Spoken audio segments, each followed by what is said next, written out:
So for anti-aging, one nutrient that you have to be aware of is magnesium.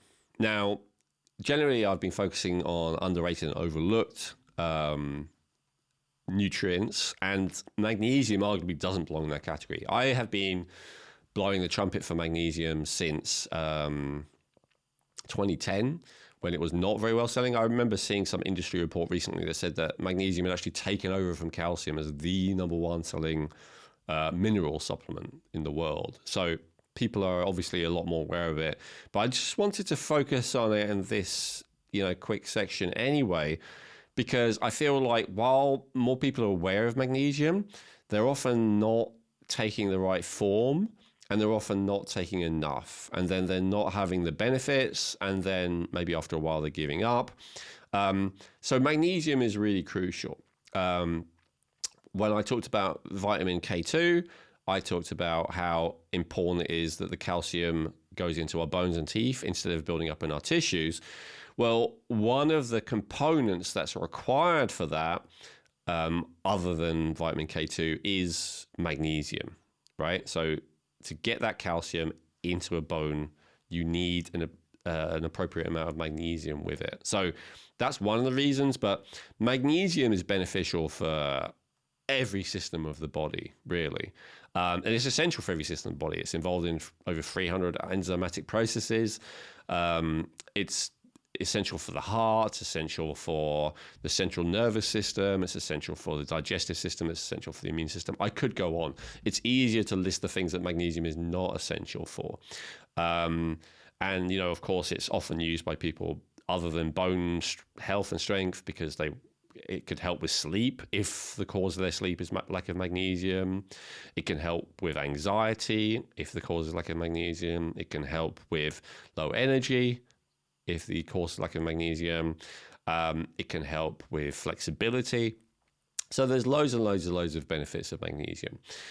The thing that I really wanted to talk about with magnesium is what type you should have and what kind of range of dosages you may want to consider. So, and because this is harder with magnesium than probably any other nutrient, there's loads of forms available these days. So when it comes to a mineral, there's generally, a few different forms, but generally it's either bound to some kind of element or it's bound to some kind of amino acid. And so where it's bound to some kind of element is, so let's give a few examples. Magnesium chloride, bound to the element chloride, which is also an electrolyte. Magnesium citrate, bound to citric acid, which is part of your Krebs cycle. Magnesium sulfate, often also called Epsom salts, where the magnesium is bound to a sulfur molecule. Magnesium carbonate or bicarbonate, bound to a carbon molecule or two carbon molecules. So generally, those forms are not, magnesium oxide, where it's bound to oxygen. All those forms tend to not be very well absorbed. Oh, another one actually, magnesium malate. Sorry, all these off the top of my head. Malate is malic acids, so all of these things that they're bound to have their own purposes, have their own benefits. So citrate can be very valuable for alkalizing the body. Oxide, it's arguable how valuable it is, but some people say it helps to oxygenate the digestive tract. Sulfate, if you are low in sulfur, then that can be beneficial. Sulfate helps the detoxification process. Malate, malic acids, as well as being part of the Krebs cycle, it also helps to break down calcium stones in the kidney and gallbladder. Citric acid also has that function. It can help to break down stones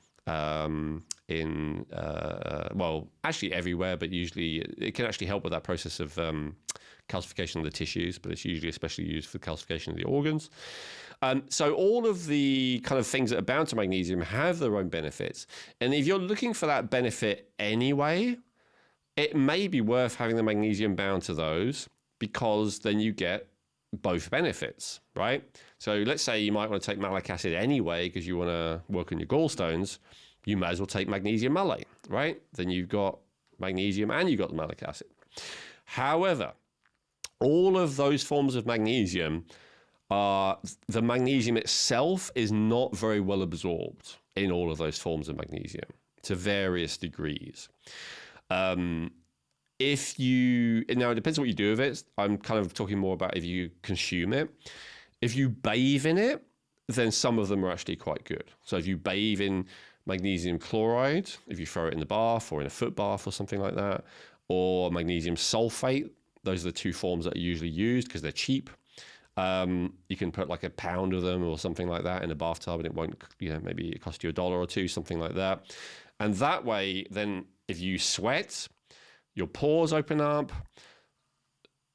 electrolytes and toxins will come out through the sweat, but stuff will also come in through the open pores. And so that's why one way of replenishing yourself with magnesium is you can use a large amount of the cheap magnesium, put it in a bath, and some of it will go in through those open pores. Generally, though, and then, you can also do it via injections, right? Some people have those clinics nearby. You can get like an IV drip of magnesium. Certainly, that will help to replenish magnesium as well. Generally, though, all of that is a lot of expense and hassle to most people. So most people are just going to take a pill, which is totally fair enough. And so if you want to take a pill, all the types of magnesium I just said, to various degrees, are not a very well absorbed form of magnesium. And they're often used for the laxative effect. Because one of the things I didn't mention earlier is, as one of the benefits, is that magnesium is reduces significantly, and sometimes it goes the other way, constipation, right? And in fact, chronic constipation, although could be many other causes of it, it is often a sign of lack of magnesium, even if there's also other things going on. And so when you have a lot of not very well absorbed magnesium, especially, it will cause a laxative effect. My understanding of how that works, which is not mainstream, but from my own investigations and experience and trial and error, is that it happens because so one of the things that magnesium does, it relaxes muscles. In fact, if the main thing you want to do is relax muscles, maybe you got restless leg syndrome, maybe you got fibromyalgia, maybe you got that chronic tendency to tense muscles, then often magnesium malate is recommended for that specifically. But I personally find magnesium chloride and sulfate, if you can tolerate sulfate, very effective for that as well. And so when you take these things, what happens is it kind of relaxes muscles to a degree. And one of the muscles it relaxes is the muscles of the intestinal tract. And the other one is the gallbladder and liver. And so basically it dilates, it opens because it relaxes all these tubes that run through the liver, and then stuff starts to flow from the liver into the gallbladder. The bile starts to flow from the liver into the gallbladder and then into the intestines, which then stimulates peristalsis, which is what gives it a laxative effect. That's my understanding. That's a big topic in terms of the gallbladder and the liver, and we've done a whole episode on that. So I recommend people watch that if they want to understand that more. But anyway, so if you want that not anti-constipation effect, often you would go for those forms, especially if you want the thing it's bound to anyway. But if the thing that you're concerned with is magnesium deficiency for every cell in your body, for those 300 enzymes, all the stuff that I talked about, what you really want is a magnesium that is bound to an amino acid, often called amino acid chelated. The most commonly available, and I would actually argue in many cases the best, is magnesium glycinate. This is the type that we have available on Feel Younger. I chose that specifically for that reason. I'm not against the other types because, I think they are one of the best laxatives you can take. I much prefer taking magnesium to, drugs or herbs or anything else if you are constipated. So I'm not against any of those type of magnesium. But if you really want to replenish, glycinate is where it's at. And so what is magnesium glycinate? Yeah, I was gonna ask Owen if you could clarify, like, what is the mechanism with it being attached to amino acid versus the other things that you mentioned that makes it more absorbable for the magnesium deficiency? Yeah, it's a good question. My understanding is that a lot of the nutrients and and also hormones that travel throughout the body, it often is that they're bound to an amino acid. So giving it in a bound to amino acid gives it to your body in a form that it recognizes and already knows what to do with, as opposed to the other forms where it's first of all going to break them apart and then find an amino acid to bind it to. So it's kind of just done that process for you. And generally, it's also how it's found in food. So, the magnesium that naturally exists in, plants or whatever, they will generally all the minerals, they will tend to be bound to amino acids. So that's the natural state of those minerals, both within plants and within mammals. So yeah, that's like the quote unquote natural form. Now it's all kind of natural depending on how you look at it, but it's the form that the body recognizes easy. Let's put it that way. Great, thank you for that clarification. Sorry, I didn't mean to interrupt you. You were saying, that's why you chose the form magnesium glycinate for feel younger. Yes. Glycine has its own benefits, which I'll talk about separately. But I'm a big fan of that. And generally, it's cheaper. The only other amino acids, magnesiums, that I've seen available regularly is magnesium lysinate, where it's bound to the amino acid lysine, which I am also a fan of and we'll also talk about separately. And then bound to taurine, which is another amino acid which has its own benefits. I probably won't do a section on that, so I'll just say, claim to fame of taurine is it supports detoxification, and it's a basic building block of GABA, which is your primary calming neurotransmitter.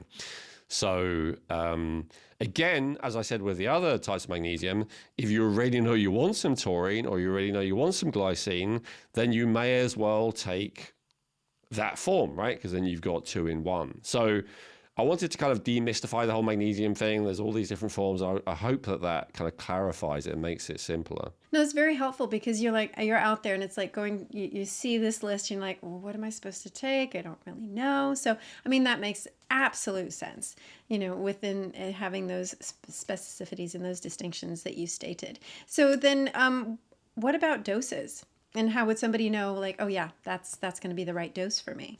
Great question. So it depends what you're using it for. If it's for the laxative effect, like if you're going for the ones I talked about previously, where it's bound more to an inorganic molecule like a citrate or oxide or carbonate or whatever, then you're probably going to want to just have to tolerance, as they say. So you basically take enough until it has that laxative effect on you. Trial and error. Yeah, exactly. And that will actually vary day by day, right? So, it's hard to be sure about that. Obviously, as you say, you're going to be careful you don't overdo it, but not really for any medical reason, just because you don't want to, have an accident, especially at an inopportune time. So it's better to kind of start low and then increase only as necessary and if necessary. If we're talking about the bath method that I mentioned earlier, like if it's whole body, then I'd say probably a pound or two is what's going to be required at a time for it to really, make a significant difference. If you just put a teaspoon in there, then you're not really going to get much magnesium in your system, unfortunately. Now, in terms of if you're trying to actually replenish your magnesium, as I said, actually, I forgot one of the amino acids. Another one that's popular these days is magnesium threonate, which is threonine is another amino acid. And generally, magnesium threonate is sold as a sleep and brain one, and that's because your body tends to send that amino acid to the brain, so that having it bound to that will help that magnesium get into the brain. I never particularly got on with that one, but some people love it. So if you love it, good for you. So the dose depends entirely on what form. I guess that is the point. Now, often the label will tell you, though, if it's elemental, like what the actual elemental magnesium content is, but that can still be misleading. Like often, let's say you have 1,000 milligrams of magnesium glycinate, 1,000 milligrams of magnesium oxide. the amount of magnesium in 1,000 milligrams of magnesium oxide might be 600 milligrams, but the amount of magnesium in 1,000 milligrams of magnesium glycinate might be 100 milligrams. So in other words, there's a higher percentage of magnesium in magnesium oxide than glycinate or lysinate or threonate, taurate, whatever. But actually, that 100 milligrams in the magnesium glycinate might be absorbed better than the 600 milligrams in the magnesium oxide. In fact, will be, which is why the amino acid bound magnesiums do not have a tendency to cause a laxative effect. First of all, because you'd have to take a lot before you could get to actually having, that amount of magnesium. But second of all, because they're just better absorbed, and so they don't tend to have that relaxing effect on the digestive system, because they're quickly going through the digestive system and into every other cell of the body. So magnesium glycinate, now that's one thing. Now the other thing is it depends a lot on your lifestyle. It depends to some degree, though it's not the biggest factor, on your genetics. So, in our nutrients needs reports and genetic insights, you'll be able to see if you have an elevated need for magnesium or not. But generally, that's not the biggest factor from my experience. The biggest factor is lifestyle. And so if you have a high stress lifestyle, if you consume a lot of carbohydrates, not that I'm against that necessarily, but just if you do, if you are trying to be highly productive, if you do a lot, if you exercise, more than average, anything where you're doing a lot, you're going to need more magnesium. Also, if your body is dealing with more than average, if you're ill, if you have had to go without sleep, do you see what I mean? Like any of these, stress isn't just mental or psychological, right? It can also just literally be, you had to walk many steps that day, or you've had to carry something heavy, or you've had to go without sleep.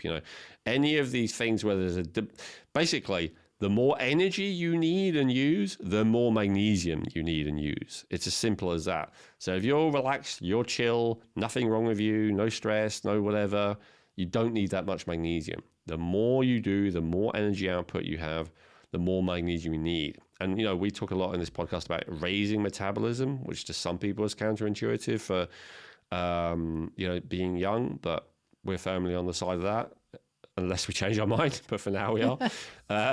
And so to raise your metabolism means that your body's creating more energy. That's good. But in order to create more energy, it needs more of the building blocks to create energy, which includes magnesium. So ironically, needing more magnesium isn't necessarily a sign that you're in trouble or that you're struggling. It could just be a sign that you're actually doing better than most people, which means that you're creating more energy and doing more than most people, but you also need more of that building block than people. So the recommended daily amount, it does vary with gender and age and stuff like that, but I believe it, roughly 400 milligrams, something like that, depending on who you listen to, sometimes even less. I am a big fan of having a lot more than that.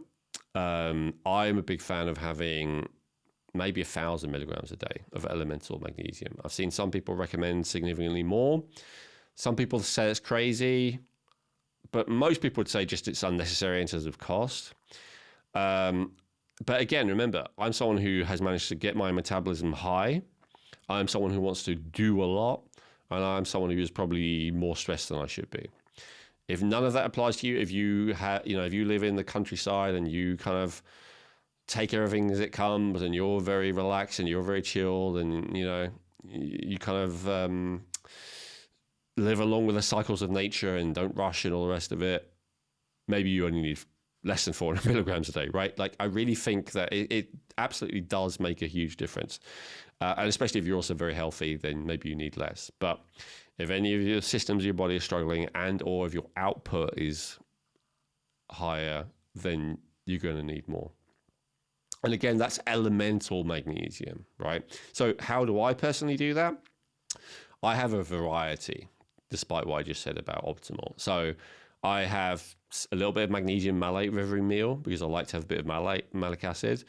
I have some magnesium glycinate with every meal. And then I'll also have some magnesium glycinate before I go to sleep to support that process. So that's how I personally get to that level. And then if I have any times of constipation, which happens sometimes if I have some cholestasis, then I'll have some more. I'll have some, usually like a combination of oxide and magnesium oxide and magnesium citrate. But again, I wouldn't count that as nutritional magnesium because it really is just kind of just going through your digestive tract. You really don't absorb very much of it. No, it was just a little anecdote. I was talking to my mom the other day, and she had done something like 20,000 steps a couple of days in a row because my dad was away, so she was doing so much more. Nice. And great, yeah. But she said she was so achy and her bones hurt a little bit. And she was at the pharmacy, and the pharmacist said, "Oh, up your magnesium." And I was so pleased he said that instead of just go home and take some ibuprofen or something like that. So I was just like, yes, that's amazing. But so, I mean, you did mention it a little bit with the with the with the constipation, the side effects there of the of it letting you go to the bathroom some more. So are there any other safety concerns or anything else that when we are taking magnesium that we should look for? So unlike vitamin B12, we shouldn't have like 100 times the recommended amount of magnesium. We don't want to go crazy. 1,000 milligrams is probably like a good maximum for most people. The cautions are this: if you have kidney issues, that's really the main thing. And to a less degree, if you have liver issues. Because the reason why, like, all right, let me say, if I call my doctor and said, doctor, I'm worried, I just had 2,000 milligrams of magnesium, he'd go, don't worry about it, you're fine, right? That would be my experience. But if I had chronic kidney disease and then called them and said that, then they might say, oh, okay, let's come in and make sure you're okay, right? That's basically the distinction.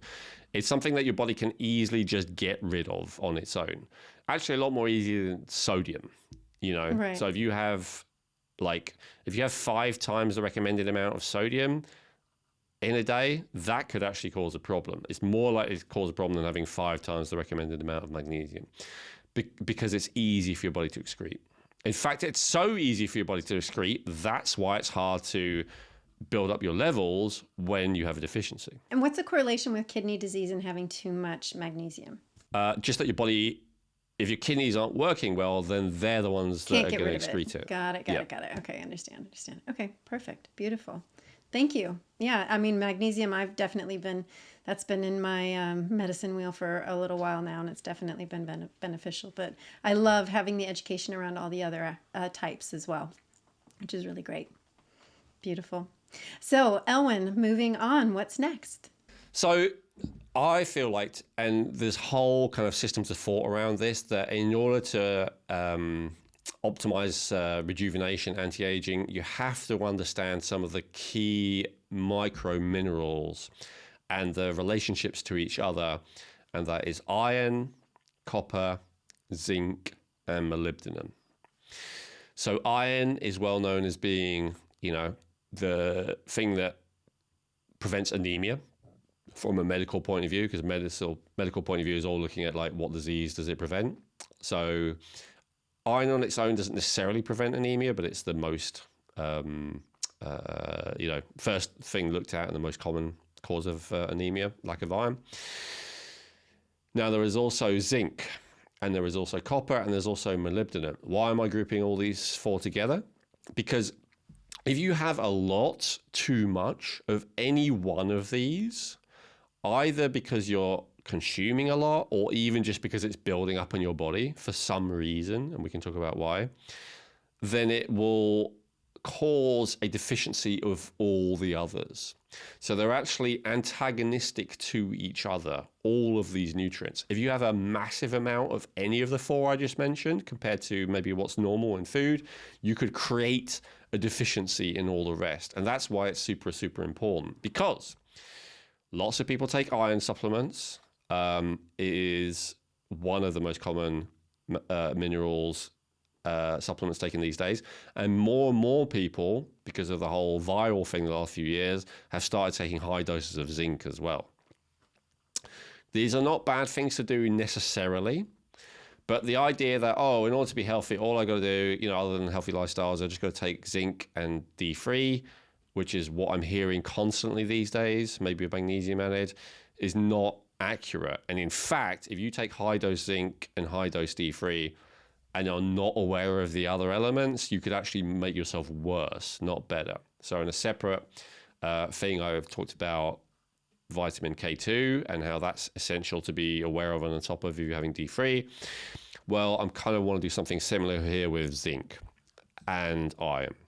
So men tend to have a deficiency of zinc and women tend to have a deficiency of iron. This is because women bleed and men ejaculate. Although there isn't much zinc in ejaculate, it's significant, and I can't remember exactly what it is, like 0.3 milligrams or something like that, compared to a recommended daily amount of 50 milligrams. But we have to understand with all of these things, the recommended amount, you don't absorb most of it. So the amount you absorb is relatively small. We talked about that when we talked about D3 and K2, how the more D3 you have, the more calcium you actually absorb. If you're low in D3, you'll absorb very little calcium. So we don't actually absorb that much of the zinc that we take in. Anyway, so if men are ejaculating frequently, they're losing quite a lot of zinc. And then women, if they are bleeding, especially heavily because of some kind of hormonal issue, they're going to be losing a lot of iron. Now, generally, there's not an issue with excess zinc unless someone is supplementing, but there is actually sometimes an issue of excess iron for men, even if they don't supplement, because they don't bleed. The iron builds up more and more and more, and there's something called hemochromatosis, where it's actually a serious life-threatening disease. There is a genetic tendency towards that. And I've seen, like in the carnivore community, people who eat like non-stop animal food, they've actually caused themselves serious disease by doing that. All men, by creating iron overload.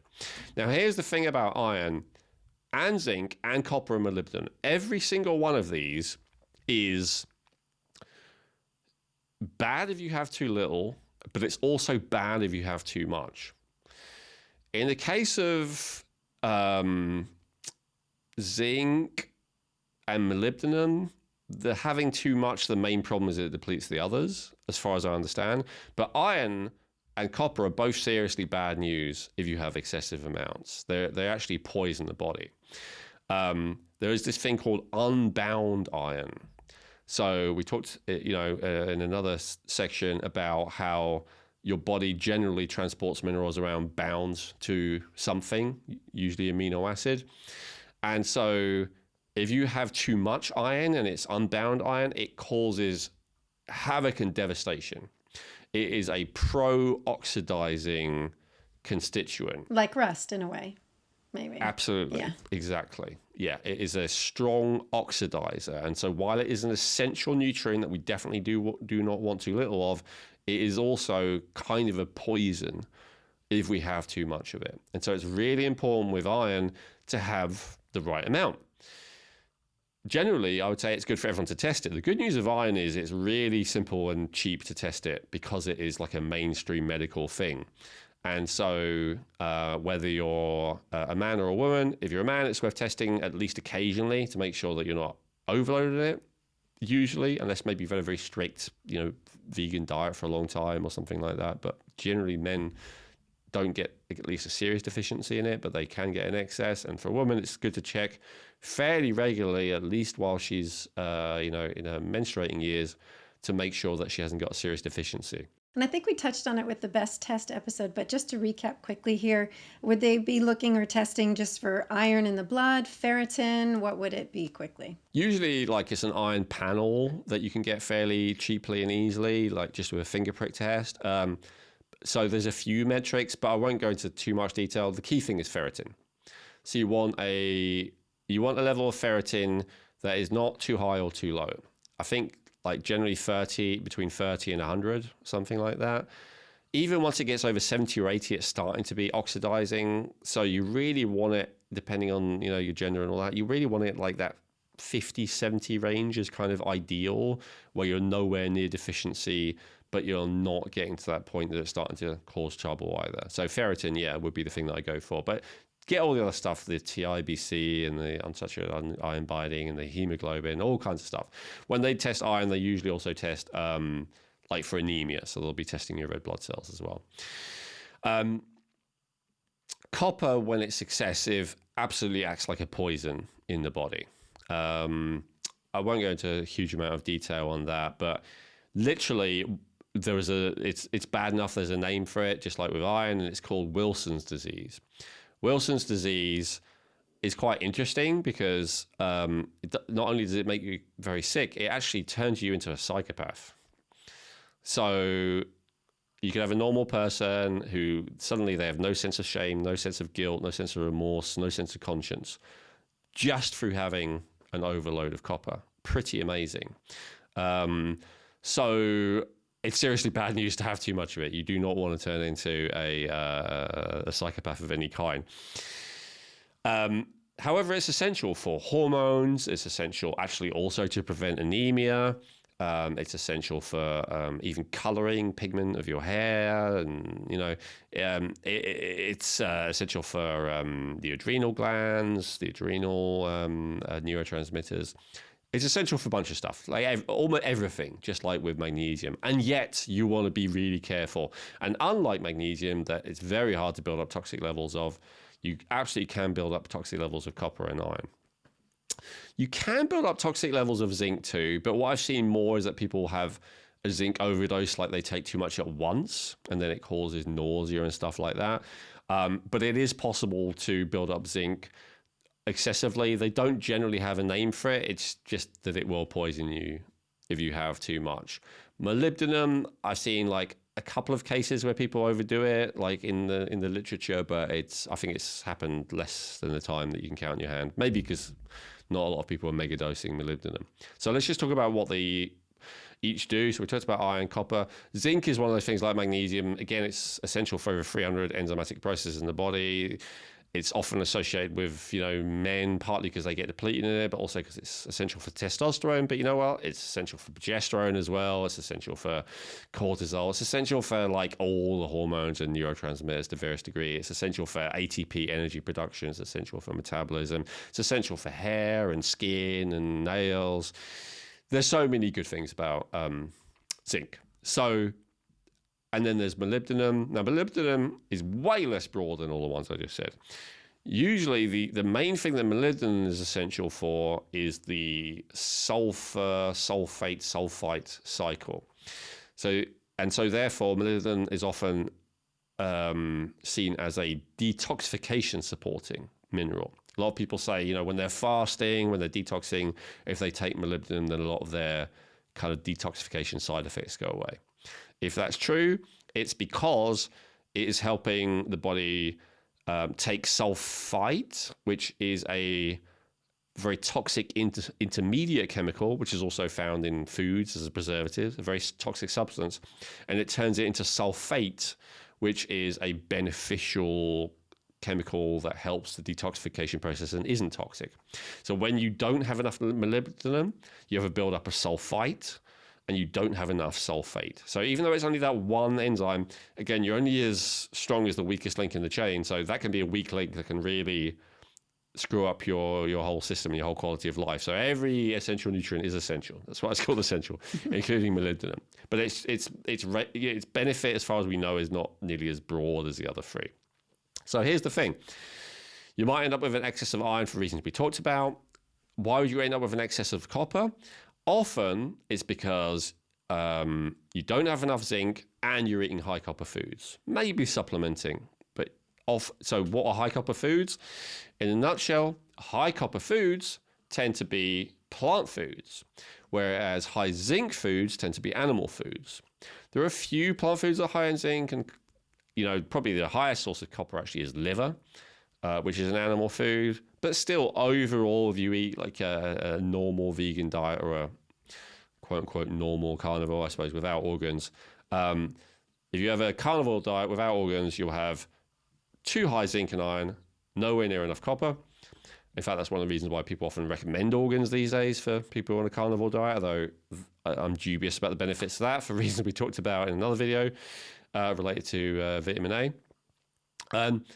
And if you're on a plant-based diet, then you tend to have plenty of copper, in fact, too much copper, not enough zinc, and if you're a woman, not enough iron. So that balance is crucial. And that's why, ultimately these days, again, with diet, maybe I'll want to do a full episode on it soon, and we'll talk about that minefield that upsets everyone.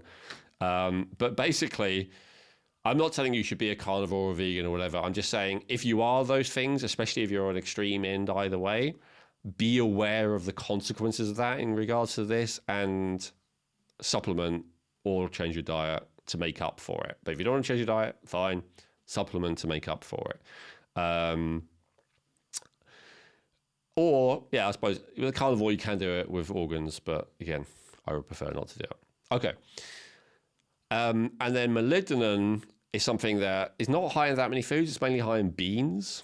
A lot of people don't want to eat beans. So again, do you need to worry about molybdenum if you're just eating a normal diet? Probably not. But if you start supplementing high dose zinc, or if you start supplementing iron, or even if you start supplementing copper, suddenly you do want to be aware of it. You do want to be familiar with it, and you want to make sure that it's included in whatever multi you have, or you want to have it, periodically, or you want to test for it to see if that's an issue. It's finding the right balance of those things for you. It's always better to test, if you can, what your levels are of all these things, as we talked about, as you said in the best test episode, Chrissy. But so, I wanted to talk about overlooked and underrated. I guess the thing that to me is overlooked and underrated about these four is having them in balance. That's really the key thing, as opposed to overemphasizing one or two, and as a result, creating a serious deficiency in something else. Well, I mean, until we started talking and doing this podcast, I'd never heard of molybdenum. I can't even say it properly. So it's just like all of those things. Yes, I hear iron. I've got my own issues with iron that I'm still, working on. But, understanding that there is this balance, that there is this, I don't know if you would call it a homeostasis but this relationship essentially. And that needs attention, which is imperative to feeling younger and making sure that the body system has everything in its capacity to operate optimally, which is essentially what we're really trying to promote here. Yeah, and again, it's funny that I always like to agree with the people who disagree with me. And one way I disagree is you shouldn't be eating supplements, you should just have a natural diet. I would say the argument I've just made in this is kind of supporting them, because basically if you eat quote unquote natural diet, as in like a normal diet of some animal food, some plant food, and you're overall, generally healthy, you'll probably actually be okay, at least for those four, although you might do with optimizing it. It's when we have the crazy extreme diets of none of this or none of that, or when we have like the big supplements of this or that, often that we create a problem with these four. So, maybe your grandparents who never took any supplements and just ate like a traditional diet, whatever that was, they were actually less likely than you to have these problems, because you're trying to be healthy, or I'm trying to be healthy. You're taking like big doses of zinc because you hear it's good for you, and then it creates a different issue. Yeah. And so then what would be, or maybe if it just in general, like the best forms and the doses, or is there at this stage with these four? So they're all minerals, and so the best, most well-absorbed form is always the amino acid chelates. So you can. This is especially important for like the cheapest forms of zinc, are like zinc sulfate. If you have like even a recommended daily amount of zinc sulfate, like 15 milligrams, it can make you nauseous. It's really not good. So especially with zinc, if you want to supplement it, you want to have the amino acid chelated version. Although, zinc citrate is okay, and zinc oxide won't do any harm. It's just not as well absorbed.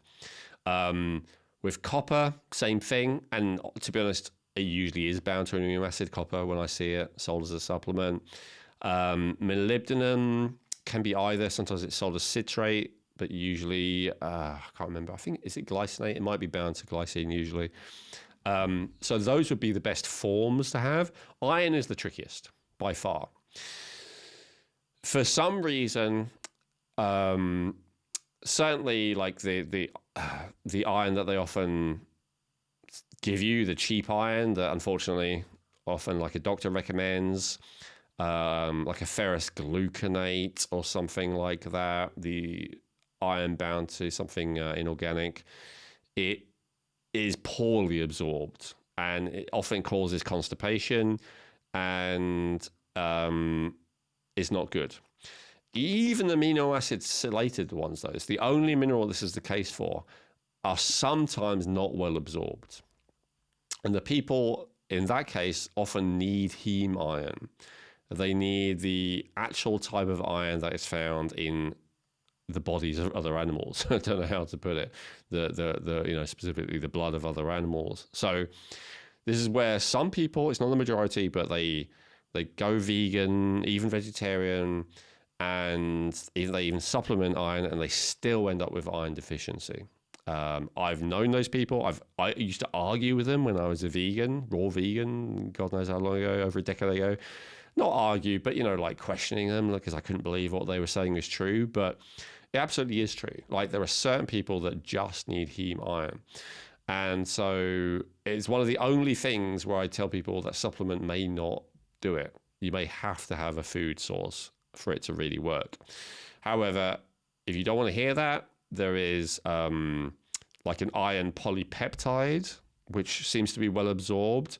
So rather than just being bound to an amino acid, it's actually bound to a peptide, which is a string of amino acids, several amino acids in a row. I haven't heard this explanation, but my theory as to why it's better absorbed is because it's even closer to how it would be naturally. Because usually your body will bind these things to not just one amino acid, but to a peptide. So it seems to be a way that your body recognizes and is able to absorb the most easily. There are some people that are selling heme iron as a supplement as well that comes from dry blood. That's still not going to be good enough to a vegan, but that's an option if you just don't like the taste of meat and animal foods, but you're not ethically against it.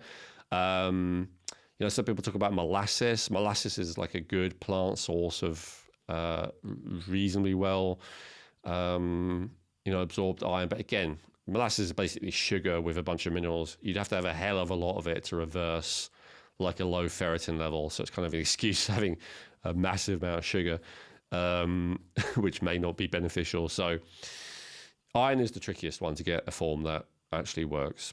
Definitely. No, without any doubt of any nutrient, pretty much. And then within this scope, what are the safety concerns, or would there be any other kind of contraindications other than anything that you might have already mentioned as far as the relationship between the four? With this, it's best to test with these. Iron is something that I would actually not recommend people have more than the RDA of. For their type is higher for women than men, without blood tests that show that they need it. With the copper, I think the RDA used to be 2 milligram and now it's been downgraded to only 1 milligram. I feel pretty confident recommending like 2 milligram a day to most people. But again, that's in total, including from food. And so